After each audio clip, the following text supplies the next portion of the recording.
Hello students, welcome to Nandkishore classes. Today we are going to continue principle of mathematical induction chapter. Look at the question. What we are going to cover 2 power 3n minus 1 is divisible by 7. आज इसी तरह के questions करेंगे. Different type है लेकिन steps same ही रहेंगे जैसे हमने पिछले लेक्चर में पढ़े थे. स्टेप 1 क्या होता था? ये PMI शॉर्ट फॉर्म लिखा है, principle of mathematical induction. First step when n is equal to 1. जब n 1 होगा तो क्या होगा?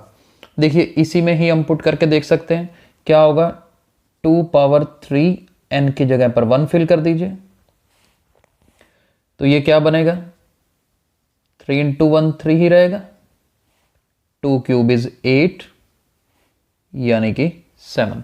देखिए n को 1 फिल करके हमारा आंसर 7 आता है, यानी कि therefore result is true for n is equal to 1. Result true क्यों है? Because 7 is divisible by 7. आप यहां पे लिख सकते हैं which is divisible by 7, which is divisible by 7. तो फर्स्ट स्टेप तो बहुत आसान है, n को 1 फिल करना है. बाई चांस 7 ही आ गया तो बस it is divisible by 7. Therefore result is true for n is equal to 1. Step second क्या था? Step second, let result is true for n is equal to k. Right, n is equal to k. In fact where this k is less than n and greater than or is equal to 1. We have already covered this in our previous lecture. तो अब n is equal to k के लिए अगर result true है तो ये given वाली statement देखिए, मैं दोबारा लिख रहा हूं, that is 2 power 3k minus 1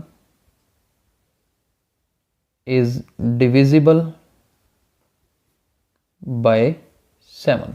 तो इसका मतलब क्या हुआ? 2 power 3k minus 1 is divisible by 7. तो इसका मतलब फर्दर हम क्या लिख सकते हैं कि 2 power 3k minus 1 is equal to 7m. अगर ये 7 से डिवाइड होता है यानी कि इसको 7 मल्टीप्लाई समथिंग लिखा जा सकता है. Now what is m? m is any integer. m कोई भी इंटीजर ले लेते हैं.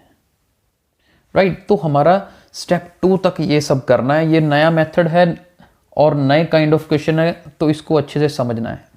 ठीक है, यानी कि 7 से डिवाइड होता है तो इक्वल टू 7m लिख लेना है. अब देखिए नेक्स्ट स्टेप यानी कि स्टेप 3 हम कैसे करेंगे, बड़े ध्यान से देखना.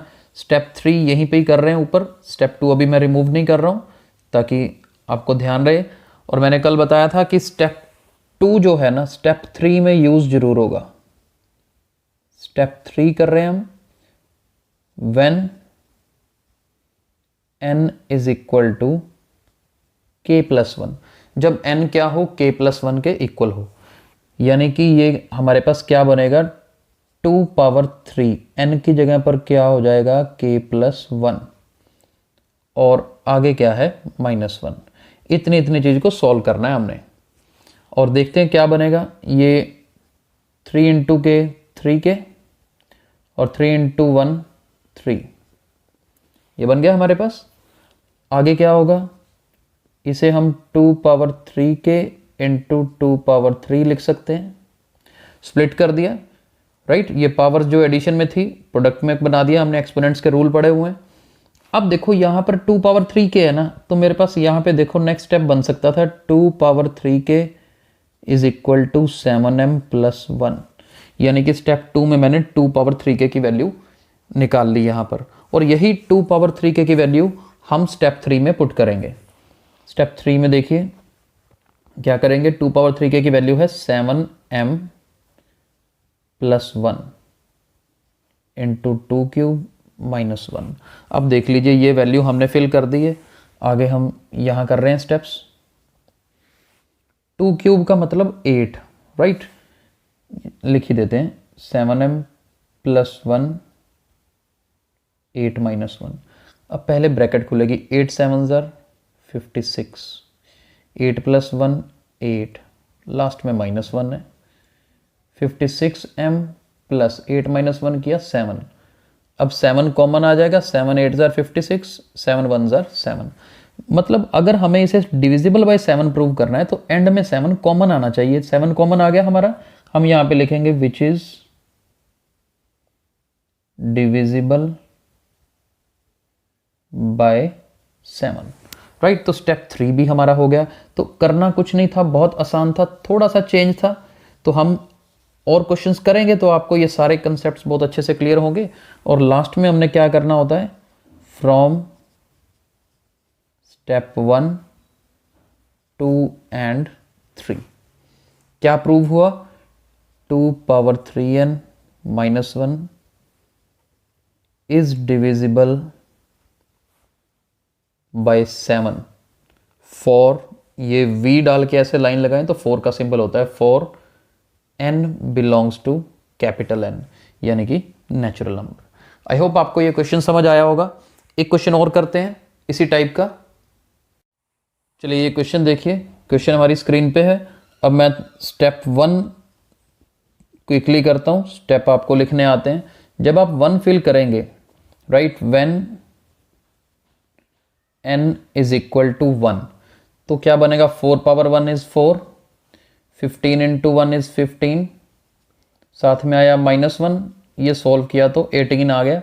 अब देखिए 18 जो है 9 से डिवाइड होता है, यानी कि result is true for n = 1। Step जो फर्स्ट है ये आप लिख सकते हैं, इसलिए मैंने छोड़ दिया, इसको आपने करना है सेम जैसे पिछले क्वेश्चन में हमने किया था। अब स्टेप 2 का स्टेप क्या लिखना है हमने, suppose result is true for n = k where k is less than n and greater than और = 1, और ये लाइन हमारी बन जाएगी 4^k + 15k - 1 is divisible by 9, यानी कि क्या बनेगा, 4^k + 15k - 1 is equal to 9m, क्योंकि 9 से डिवाइड होता है तो हम इसे 9m लिख सकते हैं। आगे थोड़ी जगह स्पेस छोड़ेंगे, हमारे स्टेप 3 में कैसी रिक्वायरमेंट है, क्या स्टेप 2 से यूज करना है, वो हम देख के उस हिसाब से अगले स्टेप में निकालेंगे यहाँ पर वैल्यू। स्टेप 3 शुरू करते हैं, व्हेन n = k + 1। अब देखिएगा क्या बनेगा, 4^k + 1 + 15 × k + 1 -1। अब इसी को सॉल्व करना है, ये बना 4^k × 4 प्लस ब्रैकेट ओपन कर दीजिए 15k, 15 × 1 15 और लास्ट में -1 है। अब मेरे पास क्या सिचुएशन है, यहाँ पर देखिए मेरे पास 4k, ये देखो 4^k की वैल्यू निकाल लेते हैं।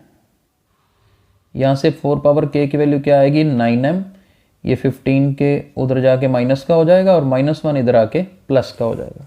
तो यही 4^k की वैल्यू यहाँ पुट कर देते हैं, 9m - 15k + 1, फिर ये multiply 4 as it is, then plus 15k + 15 में से 1 माइनस करेंगे तो क्या बनेगा, 14 बनेगा, राइट। अब इसको फर्दर सॉल्व करते हैं, देखते हैं कैसे। 9m को 4 से किया, 9 4 ज़र 36m, फिर 15k है और इधर 4 है। एक बार इसको एक काम करते हैं, -15k × 4 कर देते हैं, डॉट 4 मतलब मल्टीप्लाई 4, फिर 1 को 4 से मल्टीप्लाई करते हैं, 4 बन जाएगा, plus 15k + 14 as it is. आगे देखते हैं 36m, ये देखो 15k, ये भी 15k है ना, राइट। हमारे पास दो 15k आ रहे हैं, तो इसमें से 15k हम कॉमन निकाल लेते हैं, ठीक है। मैं 15k कॉमन निकाल रहा हूँ, 15k कॉमन निकाल के क्या होगा, ये -4 और यहाँ पर +1, और ये 14 + 4 कितना हो गया, 18 हो गया, राइट। आगे देखते हैं, आगे है 36m + 15k। अब -4 + 1 क्या होगा, -3 प्लस 18, और ये जो -4 + 1 आया था ना, एक टर्म ये थी एक टर्म ये थी, तो ये ध्यान रखना है। आगे 36m, ये 15 3 ज़ार 45, तो -45 के प्लस 18। देखो मुझे प्रूव करना है डिविजिबल बाय 9, तो देखो इनके तीनों टर्म्स में से 9 कॉमन आ रहा है, बिल्कुल आ रहा है, तो हमें कॉमन निकालना होता है मेन। तो यहाँ पे फिर ये लिख सकते हैं which is divisible by 9, therefore result is true for n is equal to k + 1। तो तीनों के लिए अब हो गया कंप्लीट हमारा। तो आगे बस एंड में आपने वही स्टेप्स लिखने हैं फ्रॉम स्टेप 1 2 एंड 3, और गिवन स्टेटमेंट को लिख देना है that it is proved, right. चलिए एक क्वेश्चन और करते हैं। चलिए ये क्वेश्चन देखिए स्क्रीन पे, 41 power n minus 14 power n को मल्टीपल ऑफ 27 प्रूव करना है। स्टेप 1 सेम वैसे ही n को 1 लेना है जी। When n is equal to 1, तो ये 41 पावर 1 माइनस 14 पावर 1, 41 में से 14 माइनस करोगे तो 27 ही आएगा, which is a multiple of 27, hence result is true for n is equal to 1। तो फर्स्ट स्टेप हो सकता है, कर सकते हैं। सेकंड में भी सेम वैसे ही सपोज करना है जैसे आज के फर्स्ट क्वेश्चन में किया था। Suppose result is true for n is equal to k, where k is less than n and greater than और इज इक्वल टू 1, और आपका स्टेप बन जाएगा 41 power k minus 14 power k is equal to 27m। Finally आप ये लिखोगे last step, और यहीं से 41 पावर k की वैल्यू निकल जाएगी 27m, और ये माइनस उधर जाके प्लस 14 पावर k। तो स्टेप 2 का ये रिजल्ट हम स्टेप 3 में यूज करेंगे। अब चलते हैं स्टेप 3 जो मेन है, जिसमें सबको डिफिकल्टी आती है, हम वो कवर करते हैं। When n is equal to k + 1। अब देखो ये क्या बनेगा, 41 power k + 1 minus 14 power k + 1। यहाँ से क्या बनेगा, 41 power k into 41 minus 14 power k into 14। 41 power k की ये वैल्यू निकाल रखी है, इसे फिल कर देते हैं। क्या वैल्यू है, 27m प्लस 14 पावर k, फिर आगे 41 माइनस 14 पावर k इंटू 14। तो सारी वैल्यू फिल कर दी है एक बार। अब देखते हैं, फाइनली याद रखना है 27 कॉमन निकालना है हमें। बस ब्रैकेट ओपन करते हैं, इसको 41 से मल्टीप्लाई करते हैं, 27m into 41 plus 14 power k into 41 minus 14 power k into 41। आगे देखते हैं, 27m इंटू 41 प्लस इन दोनों में से 14 पावर k कॉमन, 41 माइनस 14। देखते जाइए, मुश्किल नहीं है। 27m into 41 sorry, plus 14 power k into 41 में से 14 माइनस किया तो 27। अब देखो एक टर्म ये है एक टर्म ये है, दोनों में से बड़े आराम से 27 देखो कॉमन आ रहा है। 27 कॉमन निकालेंगे तो ये बन जाएगा 41m, m को 41 से मल्टीप्लाई किया प्लस 14 पावर k। हमें कोई फर्क नहीं पड़ता अंदर क्या वैल्यू है, सामने देखिए 27 कॉमन आ रहा है ना, तो विच इज, अब यहाँ डिविजिबल नहीं लिखना, बात सिर्फ इतनी है, यहाँ मल्टीपल वर्ड यूज किया, स्टेप सेम है, which is multiple of 27, therefore result is true for n is equal to k + 1। फिर उसके बाद लिखेंगे from step 1 2 and 3, 41 power n minus 14 power n is multiple of 27 for all n belongs to natural number. तो आज हमने 3 question किए हैं एक ही मेथड के। ये मेथड क्लियर करना बहुत इंपॉर्टेंट है। अभी असाइनमेंट भी देखिए, आपको असाइनमेंट अभी दे रहा हूं और उनको आपने घर पे ट्राई करना है। चलिए, इस कंसेप्ट के ये 3 क्वेश्चंस आपको एज ए असाइनमेंट मिल रहे हैं। आप इन तीनों क्वेश्चंस को ट्राई करिएगा, इस मेथड की प्रैक्टिस कीजिएगा। कल हम डिफरेंट टाइप ऑफ क्वेश्चंस और करेंगे। Okay, thank you.